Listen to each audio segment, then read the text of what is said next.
6 चरणों के चुनाव अब तक संपन्न हो चुके हैं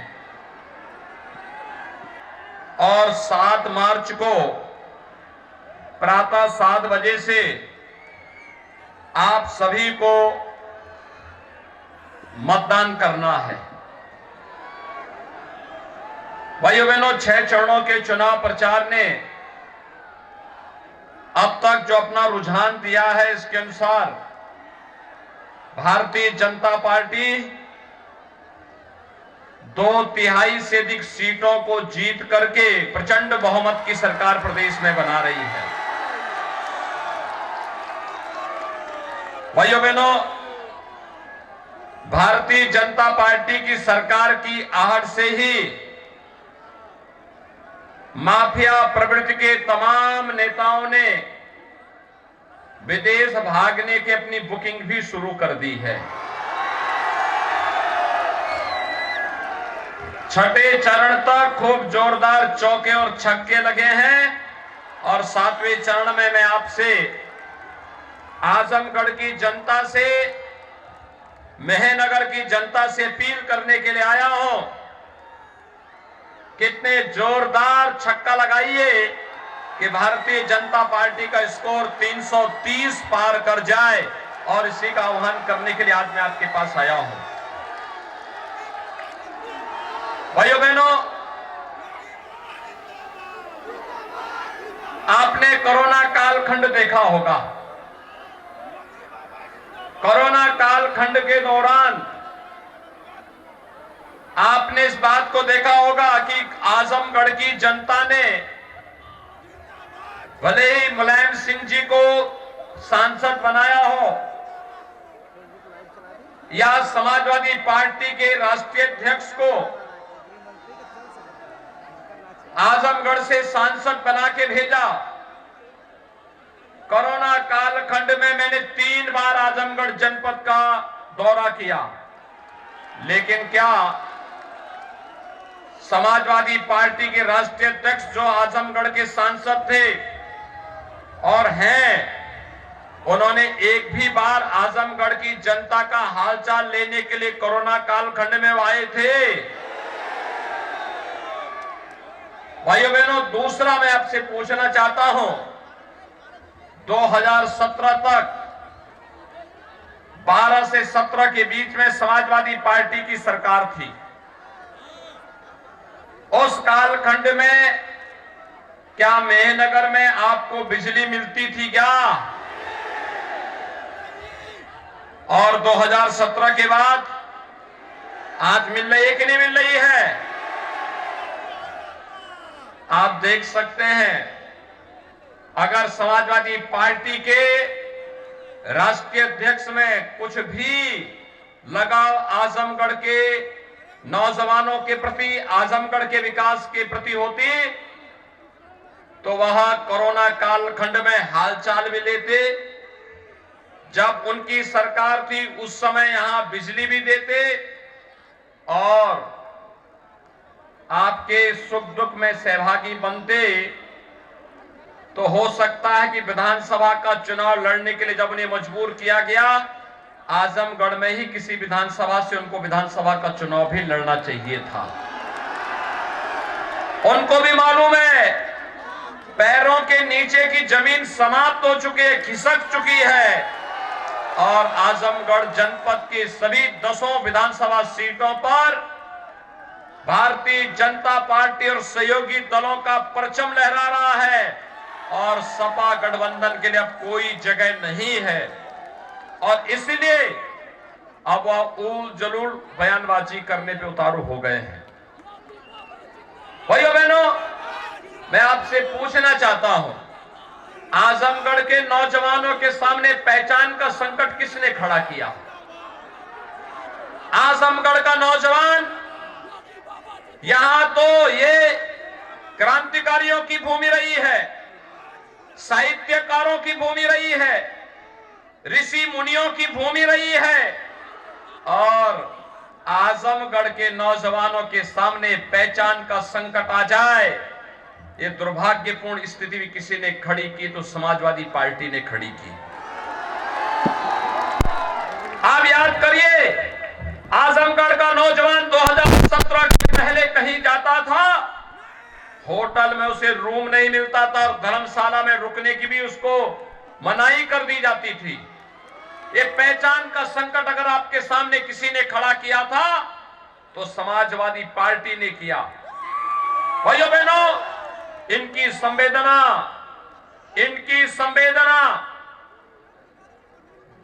विकास के लिए नहीं थी, गरीबों के लिए नहीं थी, नौजवानों के रोजगार के लिए नहीं थी, किसानों की खुशहाली के लिए भी नहीं थी, बहन बेटियों की सुरक्षा के लिए भी नहीं थी। इनकी संवेदना तो संजरपुर के आतंकवादियों को छुड़ाने के प्रति थी, उनके अलावा इनकी कोई संवेदना नहीं थी। और आपने देखा होगा, संजरपुर का वह आतंकवादी जिसे अहमदाबाद सीरियल ब्लास्ट में फांसी की सजा हुई और जिसका एक भाई बटाला हाउस के मामले में सीरिया भाग गया है, उस आतंकी घटना का जिम्मेदार है वह व्यक्ति, दुर्भाग्य से उसका अब्बाजान समाजवादी पार्टी का प्रचारक है। यहां पे समाजवादी पार्टी का दाल में काला है ना, और इसीलिए तो इनको बोला जाता है कि चोर की दाढ़ी में तिनका, इसीलिए कहा जाता है। ये जितनी भी आतंकी घटनाएं घटित हुई, क्या ये समाजवादी पार्टी की सरकार में नहीं हुई थी क्या? अयोध्या में राम जन्मभूमि पर आतंकी हमला हुआ, काशी में संकट मोचन मंदिर पर आतंकी हमला हुआ, गोरखपुर में सीरियल ब्लास्ट हुए, अयोध्या, काशी और लखनऊ की कचहरियों पर आतंकी हमले हुए, सीआरपीएफ कैंप पर रामपुर में हमला हुआ, कानपुर में सीरियल ब्लास्ट हुए, बिजनौर में ब्लास्ट हुए थे। ये सभी घटनाएं समाजवादी पार्टी की सरकार के समय हुए थे। और भाइयों बहनों, समाजवादी पार्टी की जब अखिलेश यादव की सरकार थी, अखिलेश यादव ने इन सभी आतंकवादियों के मुकदमों को वापस लेकर के अपनी संवेदना को भी उन आतंकवादियों के प्रति व्यक्त करने का कुत्सित प्रयास किया था।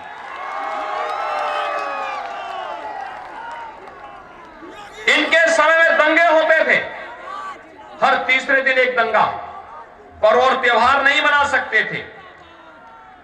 लेकिन 5 साल में अपने प्रदेश में कोई दंगों का नामो निशान सुना है क्या? भारतीय जनता पार्टी की सरकार के समय आज तो दंगा नहीं होता है। दंगा मुक्त, भय मुक्त प्रदेश है आज उत्तर प्रदेश में, क्योंकि दंगाइयों को मालूम है दंगा करेंगे तो अगले दिन नोटिस चस्पा हो जाएगी, तीसरे दिन फोटो चस्पा हो जाएगी और 5वें दिन नोटिस पहुंचेगी और 7 पीढ़ियां भरते भरते थक जाएंगी, लेकिन भरपाई नहीं कर पाएंगी। इसलिए आज दंगा कोई नहीं करता। हमारी संवेदना गरीबों के लिए है, हमारी संवेदना दलितों के लिए है, हमारी संवेदना नौजवानों के लिए है, हमारी संवेदना महिला और बेटियों की सुरक्षा के लिए है, हमारी संवेदना किसी दंगाई के प्रति नहीं है, हमारी संवेदना आतंकवाद के प्रति नहीं है, हमारी संवेदना पेशेवर माफियाओं के प्रति नहीं है, हमारी संवेदना तो नौजवानों के रोजगार के लिए है। और इसीलिए कोरोना कालखंड में भी जब लोग परेशान थे, मैं आया था, 3 बार मैंने आजमगढ़ का दौरा किया, आजमगढ़ की सारी व्यवस्थाओं को देखा, प्रवासी हो या निवासी सबकी सुविधा का ध्यान रखा, उपचार की व्यवस्था कराई और फ्री में टेस्ट, फ्री में उपचार, फ्री में वैक्सीन। मोदी जी ने, प्रधानमंत्री मोदी जी ने पूरे देश को फ्री में वैक्सीन दे दी। कितने लोगों ने वैक्सीन यहां लगाई? वैक्सीन का किसी ने पैसा तो नहीं लिया ना? यह है भाजपा की डबल इंजन की सरकार का प्रभाव। सपा बसपा की सरकार होती भाइयों बहनों, ये सारा वैक्सीन ब्लैक हो जाता, किसी को नहीं मिलता। मुझे एक बात बताइए, कोरोना कालखंड में फ्री में राशन मिला कि नहीं मिला? 2 बार मिला कि नहीं मिला? और दाल, तेल और नमक मिला है ना? क्या सपा की सरकार होती तो ये मिलता क्या? सपा की सरकार होती तो उनके गुर्गे सब खा जाते। ये उनके गुर्गे हैं ना, जो ये जहरीली शराब बेच बेच करके गरीबों को मार रहे हैं। इन माफियाओं को देखा ना कैसे गरीबों के साथ, जीवन के साथ खिलवाड़ कर रहे हैं। इनकी सरकार होती ये राशन भी खा जाते, बेच देते।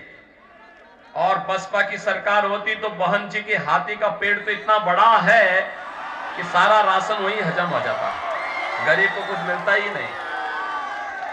भाइयों बहनों, अभी तो ये झलक है, अभी तो हमने तय किया है 10 मार्च के बाद सरकार बनने दीजिए। उज्ज्वला योजना के हर लाभार्थी को होली और दीपावली में फ्री में रसोई गैस का सिलेंडर भी उपलब्ध करवाएंगे।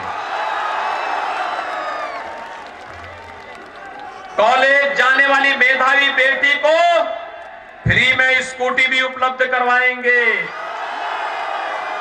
जब मैं 2017 में मुख्यमंत्री बना तो मैंने उस समय बेटियों की सुरक्षा के लिए मुख्यमंत्री कन्या सुमंगला योजना जारी की थी। बेटी और बेटे में भेद न हो, बेटी के जन्म लेने से लेकर स्नातक तक 15,000 रुपए का एक पैकेज बेटी के नाम पे किया। और भाइयों बहनों, 11 लाख बेटियों को वर्तमान में इस सुविधा का लाभ प्रदेश के अंदर मिल रहा है। 11 लाख बेटियों को हमने तय किया है 15,000 की राशि को बढ़ा करके 25,000 करेंगे। गरीब बेटियों की शादी के लिए 2017 में मैंने मुख्यमंत्री सामूहिक विवाह योजना चलाई थी। 2 लाख बेटियों की शादी हुई। 51,000 रुपए कन्यादान के लिए अनुदान के रूप में सरकार देती है। हमने तय किया है भाइयों बहनों, हमने तय किया है 2000 यानी 51,000 रुपए की इस राशि को 10 मार्च के बाद अगले 5 वर्ष के अंदर 1 लाख करने का कार्य करेंगे। 1 लाख।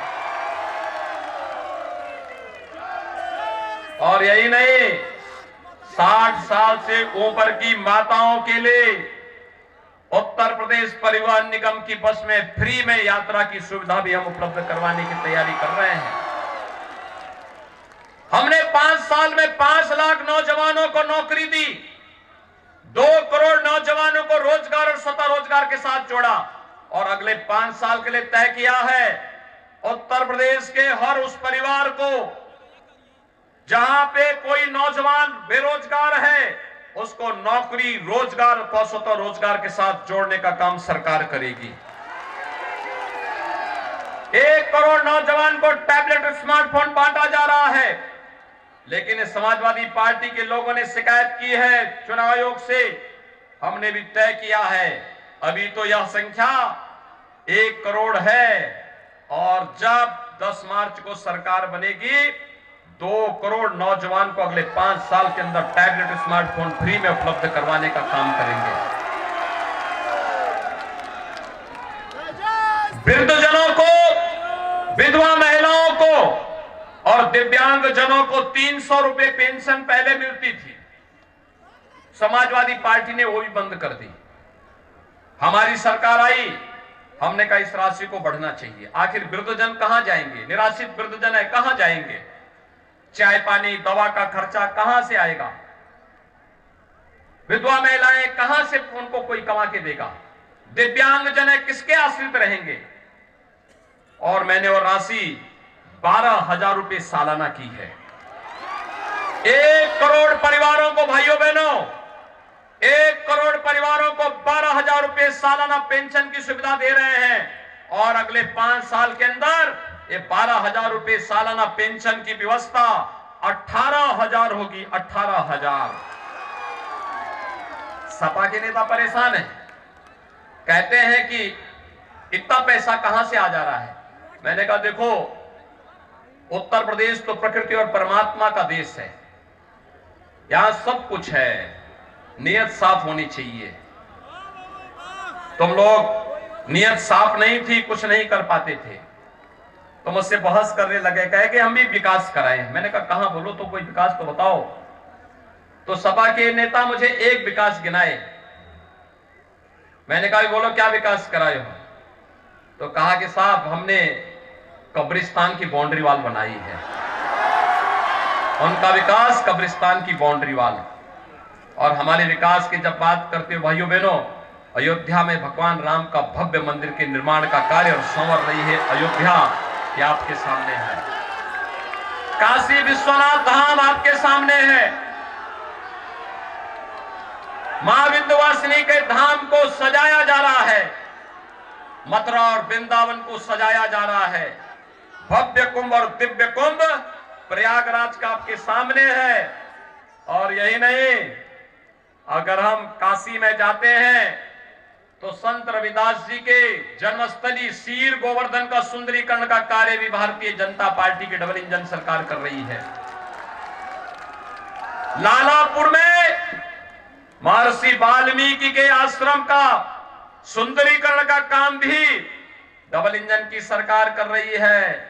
और संत तुलसीदास जी के राजापुर में भी उनके जन्मस्थली के सुंदरीकरण का काम भी भारतीय जनता पार्टी की डबल इंजन सरकार कर रही है। और आजमगढ़ की तो बात ही क्या करनी है। आजमगढ़ को पूर्वांचल एक्सप्रेसवे से जोड़ दिया गया है ना।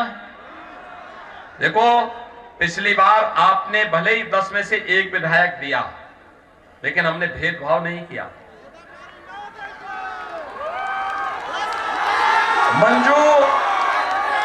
मंजू सरोज पिछली बार भी जीत सकती थी। भाइयों बहनों, अगर आपने जिताया होता तो कितना विकास और हुआ होता। देखो, हमने तो मैं पूछता हूं, मुलायम सिंह जी भी यहां से सांसद थे, श्री अखिलेश यादव भी सांसद थे, समाजवादी पार्टी की सरकार भी थी। वह कुछ ही एक कार्य को तो गिना दें, नहीं गिना सकते।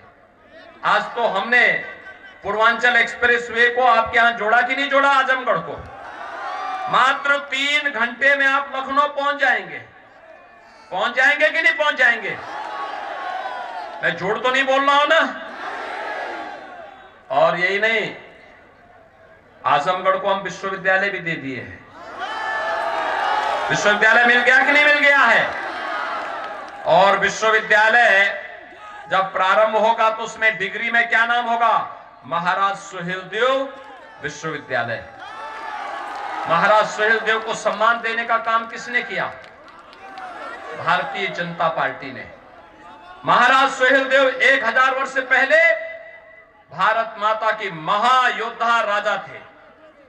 उन्होंने उस समय के जो दुर्दांत आक्रांता मोहम्मद सालार मोहम्मद गाजी को बहराइच के पास हिंदू राजाओं को एकत्र करके मार गिराया था। 3 लाख की उस सेना को, तुर्कों की जो सेना भारत के धर्म को नष्ट करने के लिए आई थी, महाराज सुहेलदेव के नेतृत्व में उस 3 लाख की सेना को वहीं पर मारने का काम अगर किसी ने किया था, महाराज सुहेलदेव ने किया था। और भाइयों बहनों, आज यही कारण है, महाराज सुहेलदेव के नाम पर प्रधानमंत्री मोदी जी ने 1000 वर्ष के बाद जो सम्मान कांग्रेस नहीं दिला पाई, जो सम्मान समाजवादी पार्टी और बहुजन समाजवादी पार्टी नहीं दिला पाई, वह सम्मान प्रधानमंत्री मोदी जी ने दिलाया। महाराज सुहेलदेव के नाम पर पहले डाक टिकट जारी हुआ।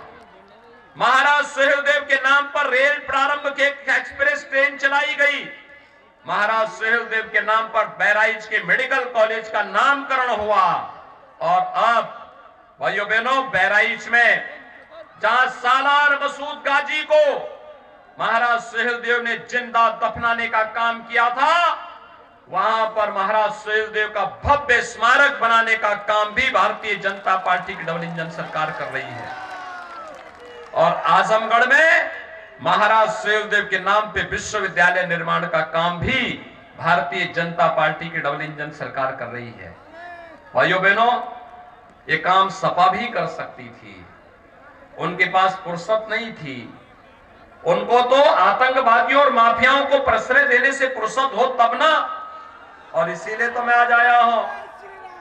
मैं ऊपर से देख रहा था, यहाँ पे कोई एक बुलडोजर भी खड़ा है ना।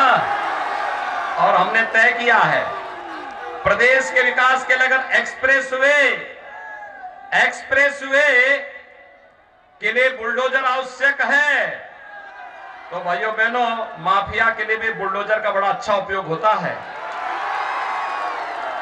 ये जो शराब माफिया है ना, जो लोग निर्दोष लोगों को मार रहे हैं, गरीबों की संपत्ति पर कब्जा कर रहे हैं, ये बुलडोजर अपना काम जब 10 मार्च के बाद प्रारंभ करेगा तो इनकी संपत्तियां जब्त होंगी और फिर सरकारी जमीन पर इन्होंने अगर कहीं पर अवैध कब्जा किया है तो गरीबों के लिए आवासीय फ्लैट वहां पे बनाने का काम भी करने का काम भारतीय जनता पार्टी की डबल इंजन सरकार करेगी।